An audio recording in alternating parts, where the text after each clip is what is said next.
el origen de todo la de la canción se remonta a Jaén. Ah.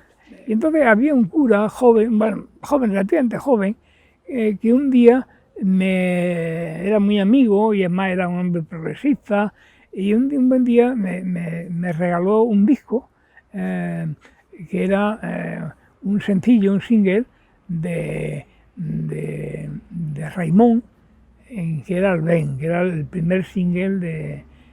Yo no tenía picú, en aquel momento eran los picú, ¿no?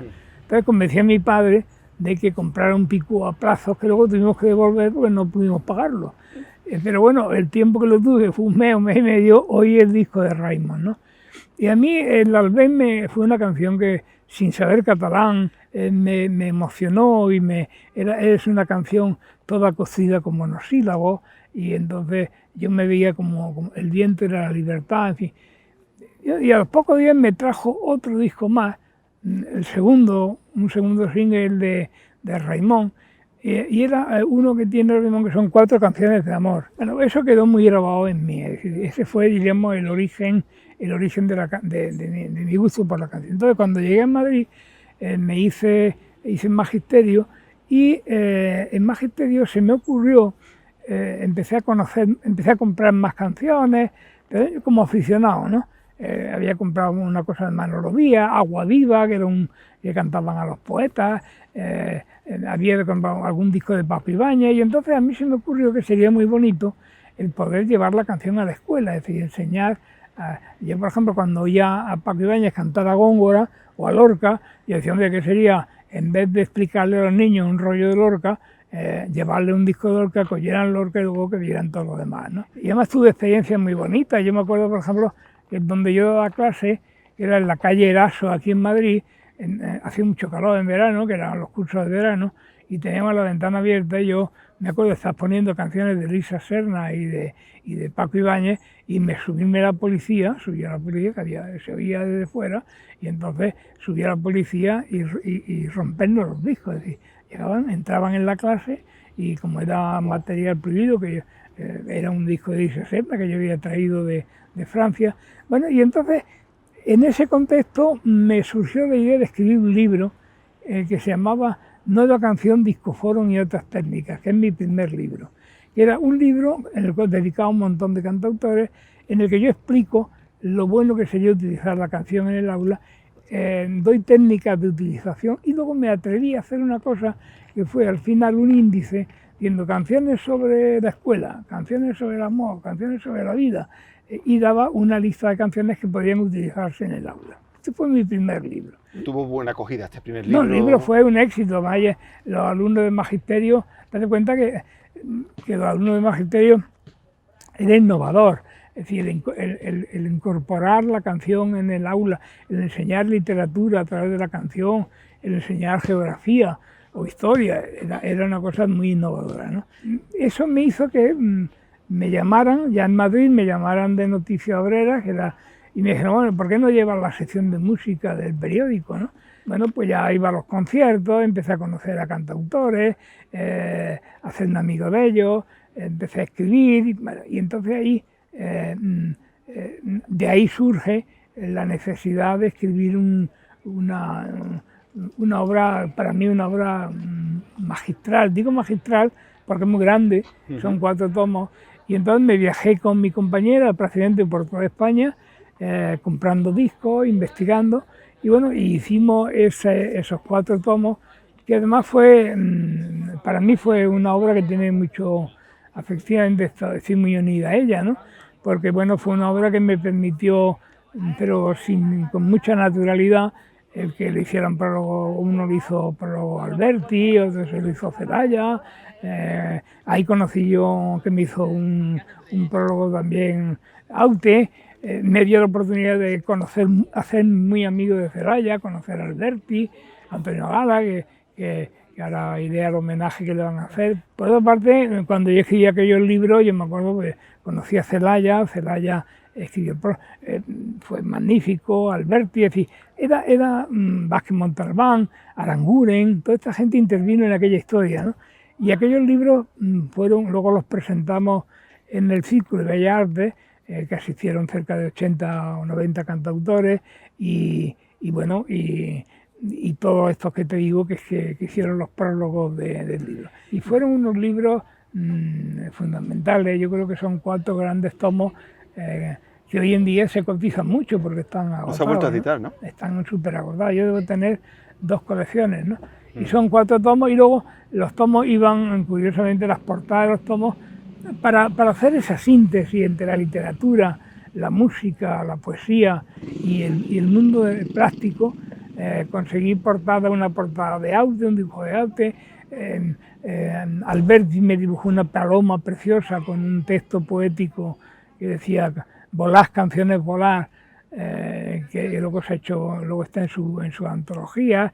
Me hizo Amalia Avia, que es una pintora realista que ahora le van a hacer un homenaje en Madrid, me hizo otra portada. Es decir, que fue muy bonito, fue el juntarnos un montón de gente en torno a la canción, y bueno, y salió una obra que yo creo que es una gran obra, ¿no? De hecho, hay unas imágenes tuyas en Televisión Española que sales con tu chaqueta de pana de la época, y sales hablando un poco de esta publicación como un hito, ¿no? Y es que hoy vamos a hablar de eso exactamente, de la canción desde el punto de vista sociológico. Fernando González Lucchini acaba de publicar un libro que trata de esto y están a punto de aparecer otros 3 más. ¿Qué temáticas se analiza en ellos y por qué esa necesidad de dividirlo en 4 partes? ¿Tanto hay que hablar sobre el tema?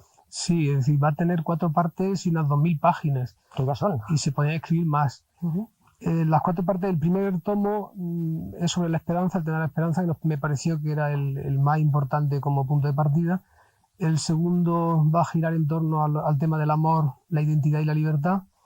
El tercero abarcará todos los problemas sociales, desde la emigración, paro, colonialismo, éxodo del pueblo a la ciudad, etc. Y yo creo que en el fondo la canción es como una especie de retrato del paisaje, o una especie de fotografía de los suspiros del pueblo. Y entonces allí donde hay un hombre que suspira tiene que haber canciones. Y por lo tanto, como en todas partes se suspira, en todas partes se canta, ¿no? Claro, cuando ya tenía los libros, tenía armados, entonces se me ocurrió pues decir, qué bonito sería hacer, por ejemplo, un programa sobre la emigración. Y entonces hice un pequeño guión precisamente sobre la emigración, y había un periodista muy amigo en aquel momento era muy progresista, aunque estaba en la COPE, que era Fernando Nega, y él estaba metido en la COPE, era uno de los directivos de la COPE.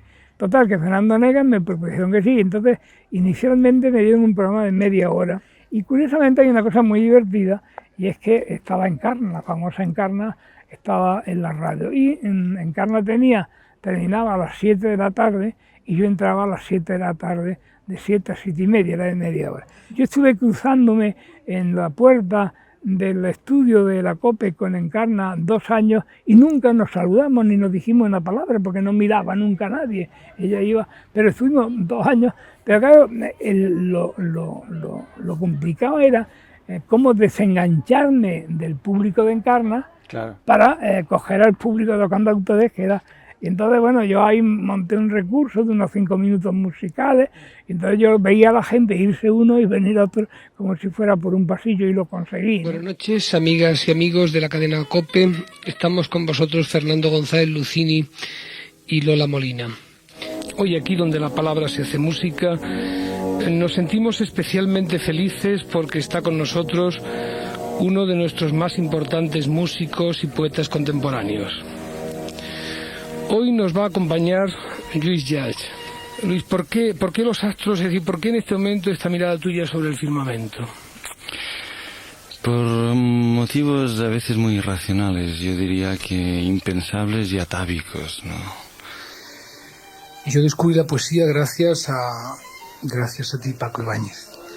Ahora, pasados los años, a mí me gustaría preguntarte, ¿cómo llegaste tú a la poesía, Paco? Porque ya ves cómo llegué yo llegué a través de ti.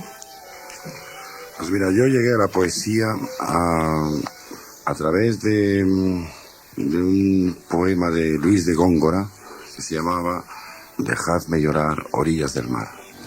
Encontrarse con Julia León en cualquier rincón de España o incluso del planeta siempre es posible, porque esta mujer habita una incansable, incontenible necesidad de aventura. Como a mí el LP, Eduardo, es como si el relámpago de la realidad te hubiese quemado el alma y no pudieras contener la necesidad de volver a ponerte en pie de guerra y de sensibilidad en una especie de nuevo alba al alba para reivindicar la belleza.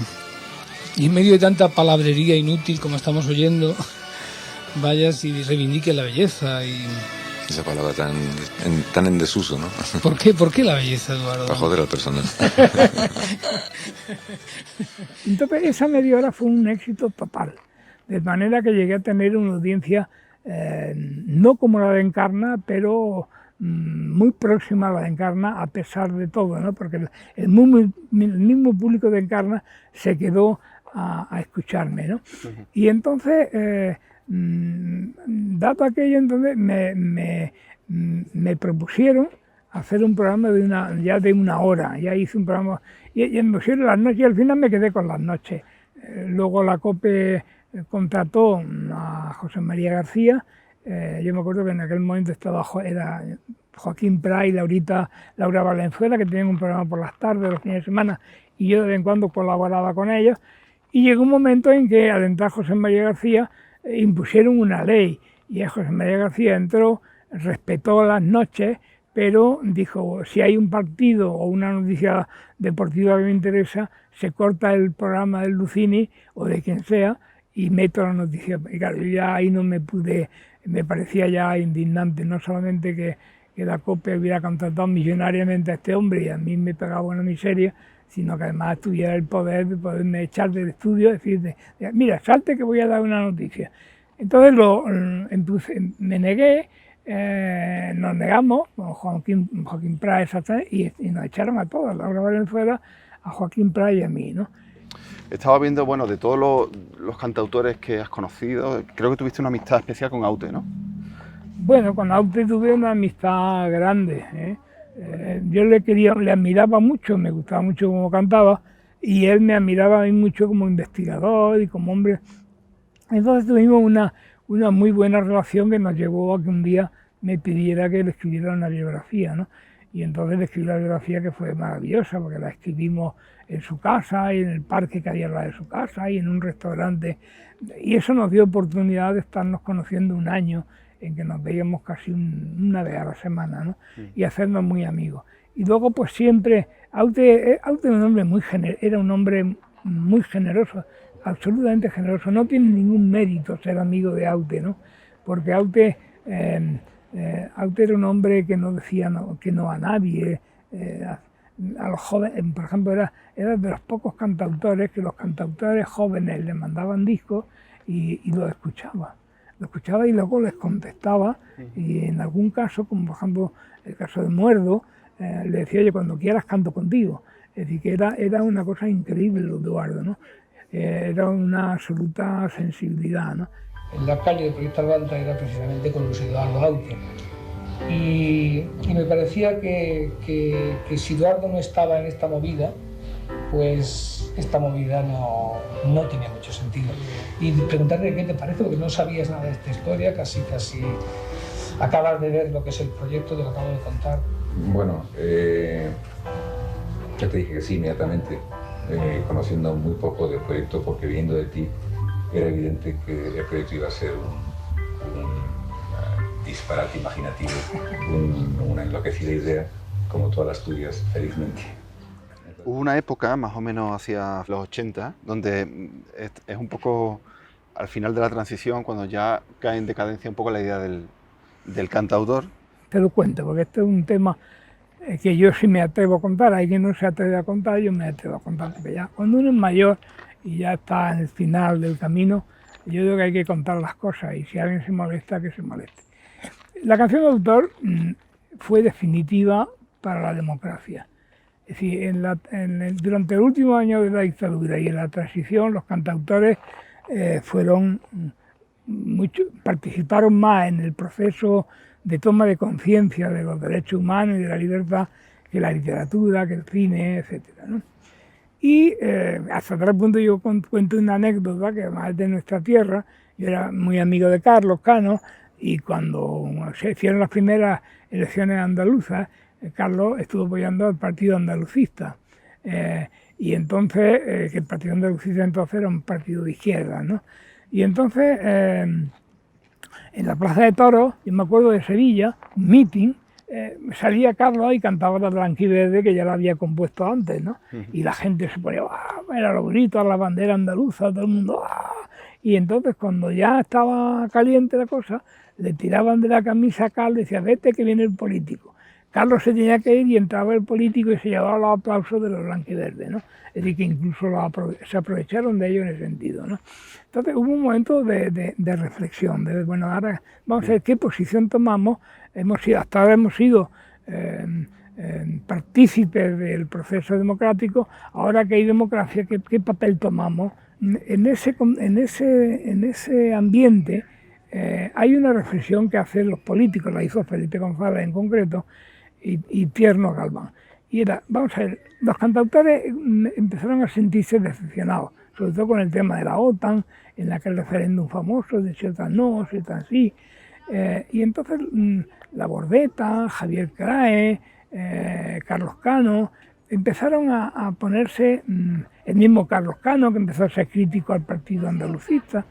Entonces pensaron, vamos a ver, estos señores que gracias a la canción nos han llevado al poder, si hacen lo mismo para quitarnos del poder, lo van a conseguir. Si la canción de autor tiene una fuerza inmensa, porque llega al pueblo, porque es popular, porque habla al alma, y entonces decidieron crear una crisis de la canción de autor. Y entonces crearon la movida madrileña. La movida madrileña es un invento de Tierno Galván para distraer la atención de la canción de autor. Y entonces la movida madrileña, lo que pasa es que le salió mal, porque de la movida madrileña salieron desde Tena hasta Copini, le salieron contestatarios también y le salieron grupos andaluces como Triana o Alameda.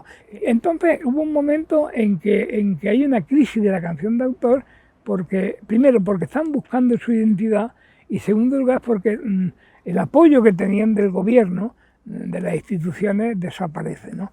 Y entonces ahí tuvo la canción de autor que...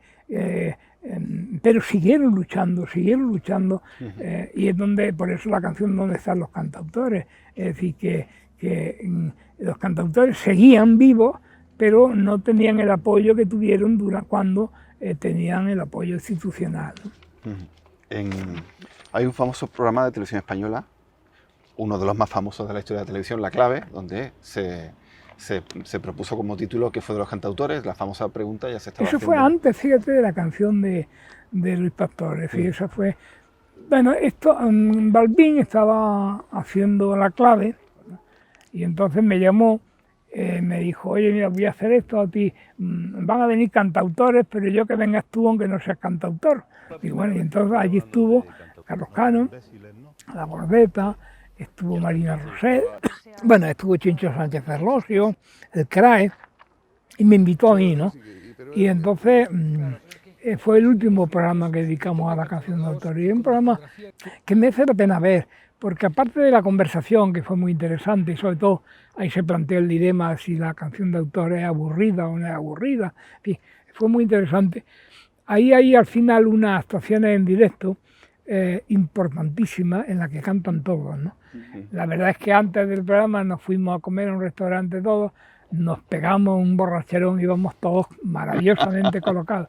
Y hay una anécdota en ese programa muy bonita, una anécdota preciosa.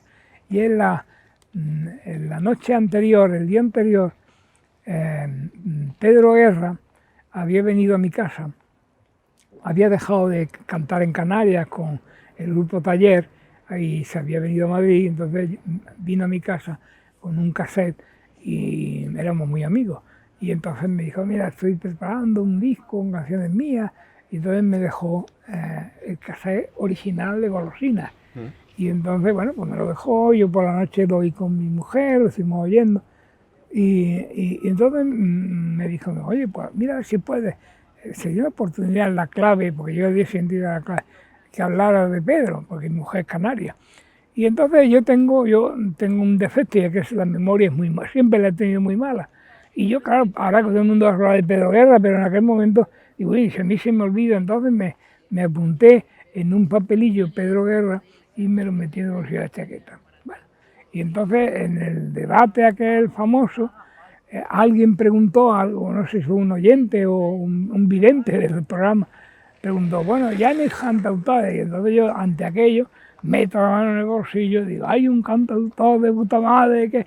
Y entonces hablé de Pedro Guerra, y aquel día me acuerdo que luego Balbín al día siguiente me llamó, oye, y sonó por primera vez en la televisión Pedro Guerra, ¿no? Si no se me ha olvidado de gente de Canarias que por cierto el otro día escuché, para seguir con la publicidad, escuché a un chico canario, un chico joven, que forma parte del grupo Taller, que se llama Guerra, ¿de nombre cómo es? Guerra de apellido, no sé, José Manuel. Sí, Juan Manuel, que es la cosa, es un chiquito joven, lo más hermoso que yo he oído en mi vida, se llama Pedro Manuel Guerra, y es una cosa fascinante, ¿no? Bueno, pero fíjate que precisamente Pedro Guerra es uno de los, digamos, de las caras más visibles de lo que fue la canción de autor en la siguiente generación. Claro, exactamente. Pero qué puntería tuviste, ¿no? Eso lo tengo siempre como uno de mis méritos, como una de las medallas que me pongo yo mismo, es decir, que fui la primera persona que habló en la televisión pública española de don Pedro Guerra, que para mí es uno de los grandísimos cantautores que tiene este país, ¿no? Y también viendo este programa, porque el programa es una joya realmente por los personajes, por la época y por lo que se cuenta. Y me hace gracia Crae, por ejemplo, que Crae me da la impresión de que está como intentando dinamitar aquello constantemente y lanzar el mensaje más o menos como yo no soy como vosotros. Y sin embargo tú entras al trapo con él. Los cantautores realmente, dicho así en el sentido que tiene despectivo,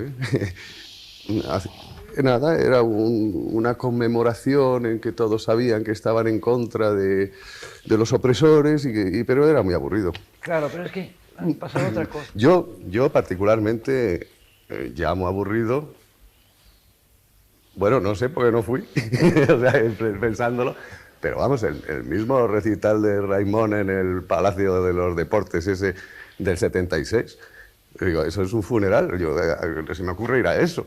Es decir, que nuestras canciones, incluso los autores de libros de texto, de enseñanza, de idiomas, recogen canciones de Chicho. Yo tengo recogidas. Cuidado porque eso puede ser muy aburrido, el libro de texto. Sobre todo si lo suspenden los hijos. No, a mí es que lo del aburrimiento tuyo, Crae, me preocupa, porque a lo mejor a mucha gente lo que tú haces le parece aburrido ahora. Es decir, que a lo mejor por supuesto, claro, por supuesto, es que lo aburrido es muy... supuesto. Es que yo creo que hay mucha gente que a lo mejor te oye a ti con la si guitarra y piensa que eres un coñazo. Si es que yo no mido por mucha gente ni nada, mido por mí, nada más. Yo iba a ver mucho.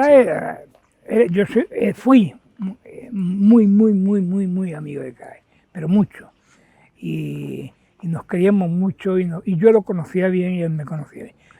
Crae de alguna manera en aquel programa hizo un juego de él, cuando en la cena éramos todos íbamos a hablar bien de la canción de autor, porque estaba hasta Jerónimo Granda, que era un cantautor asturiano, creo que era.